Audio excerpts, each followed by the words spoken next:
4 years old. I came regularly into his playroom and he was playing with these blocks with letters. I wanted him to learn to read eventually. And one day he said, "Pa." And I said, "Pa." And he said, "Pa." And I said, "Pa." And then he said, "Pa, pa." "Oui, yes." And then something wondrous happened. He picked up the blocks again and said, "Pa, Patrick." Eureka.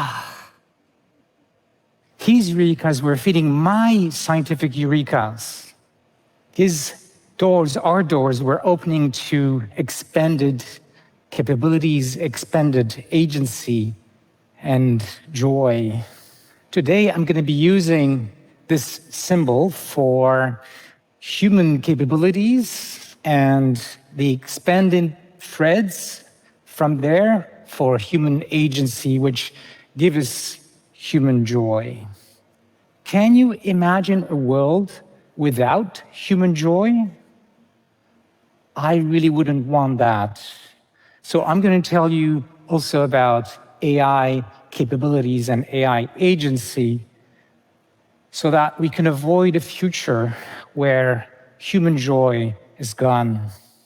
My name is Yoshua Bengio. I'm a computer scientist. My research has been foundational to the development of AI as we know it today. My colleagues and I earned top prizes in our field. People call me a godfather of AI. I'm not sure how I feel about that name, but I do feel a responsibility to talk to you about the potentially catastrophic risks of AI. When I raise these concerns, people have these responses.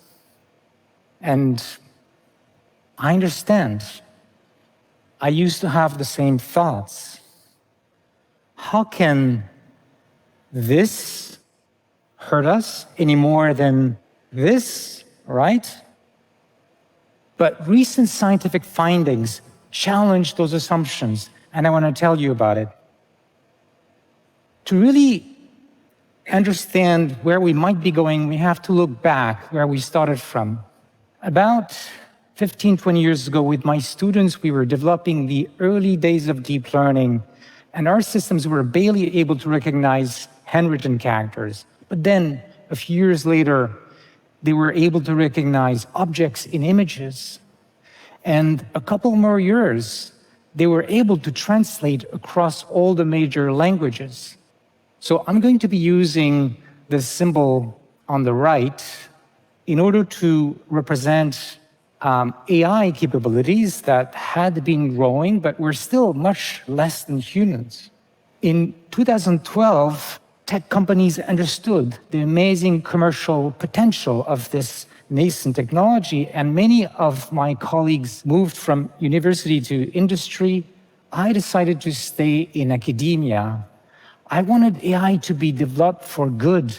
I worked on applications in medicine for medical diagnosis, climate to get better carbon capture. I had a dream. January 2023, I'm with Clarence, my grandson, and he's playing with the same old toys. And I'm playing with my new toy, the first version of ChatGPT.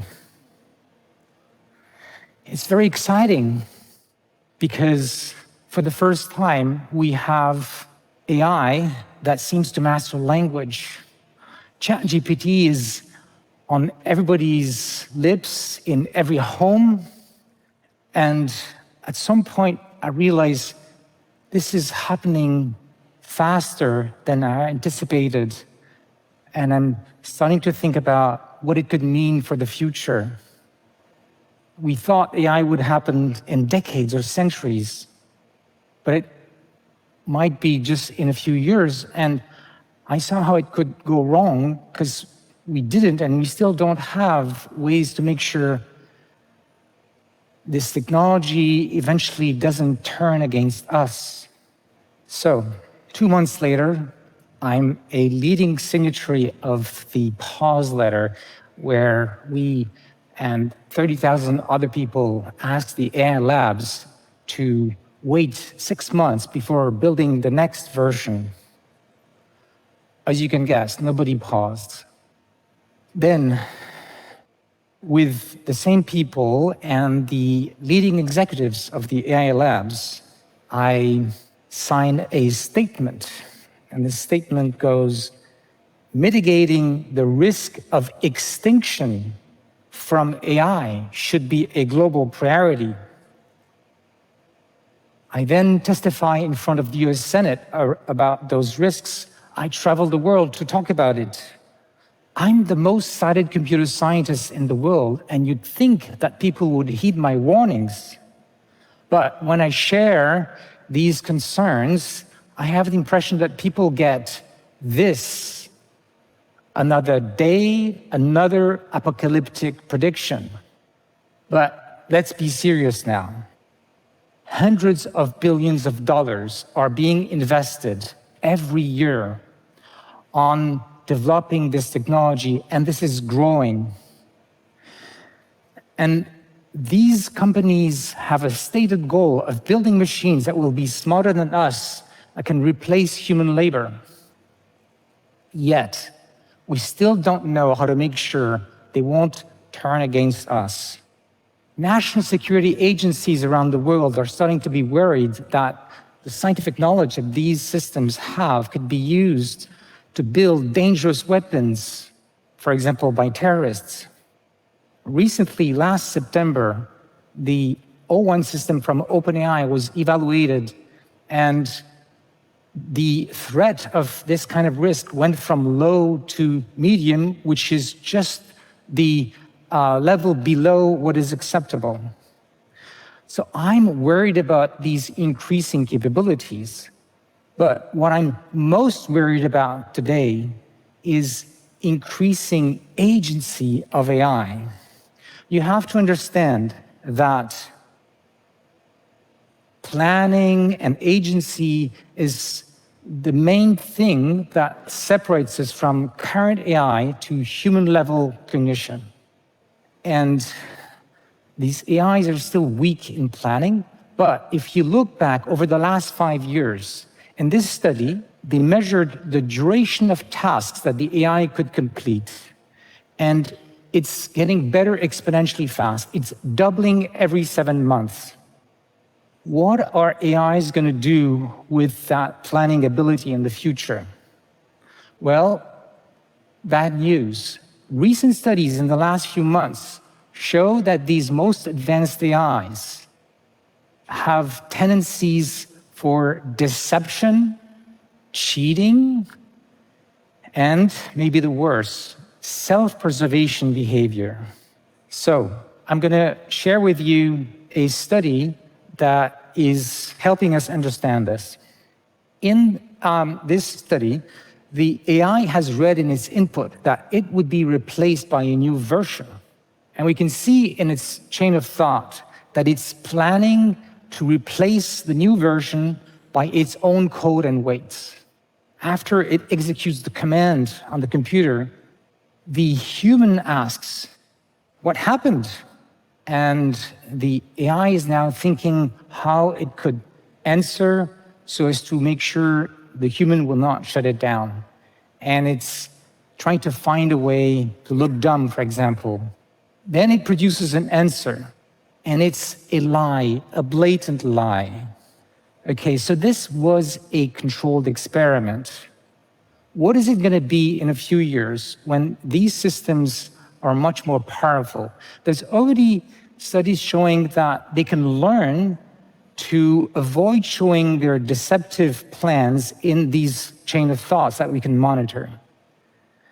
When they'll be more powerful, they would not just copy themselves on one other computer and start that program.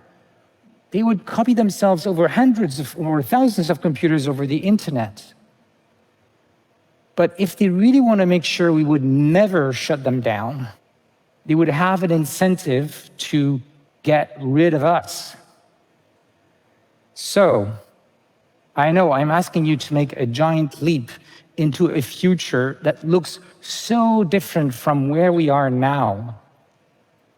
But it might be just a few years away or a decade away. To understand why we're going there, there's huge commercial pressure to build AIs with greater and greater agency to replace human labor. But we're not ready. We still don't have the scientific answers nor the societal guardrails. We're playing with fire. You'd think with all of the scientific evidence of the kind I'm showing today, we'd have regulation to mitigate those risks. But actually, a sandwich has more regulation than AI. So we are on a trajectory to build machines that are smarter and smarter. And one day, it's very plausible that they will be smarter than us. And then they will have their own agency, their own goals, which may not be aligned with ours. What happens to us then?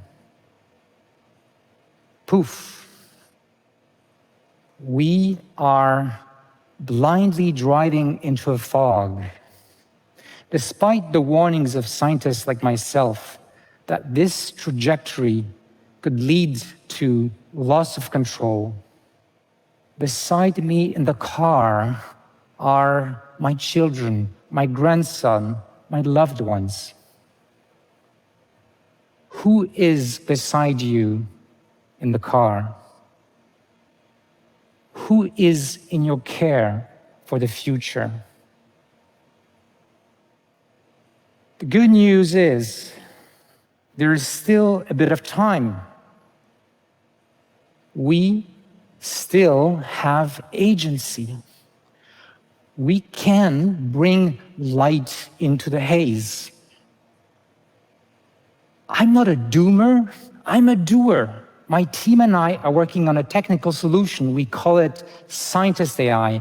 It's modeled after a selfless, ideal scientist who's only trying to understand the world without agency.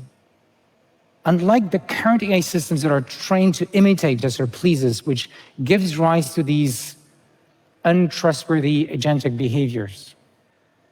So what could we do with this? Well, one important question is we might need agentic AIs in the future. So how could the scientist AI, which is not agentic, fit the bill? Well, here's the good news. The scientist AI could be used as a guardrail against the bad actions of an untrusted AI agent.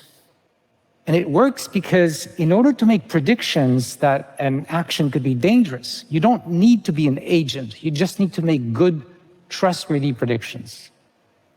In addition, scientist AI, by nature of how it's designed, could help us accelerate scientific research for the betterment of humanity.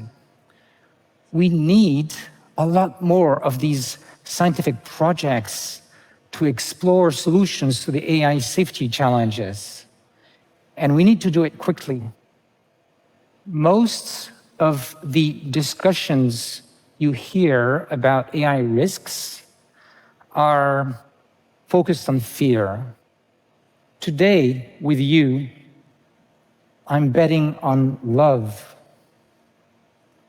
Love of our children can drive us to do remarkable things. Look at me here on this stage. I'm an introvert. Very far from my comfort zone. I'd rather be in my lab with my collaborators working on these scientific challenges. We need your help for this project and to make sure that everyone understands these risks.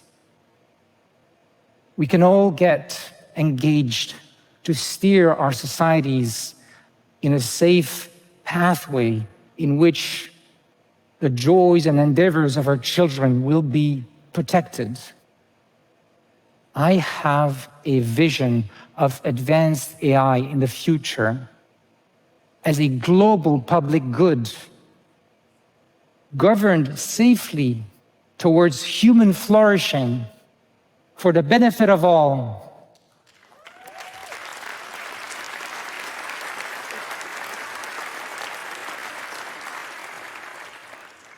Join me. Thank you.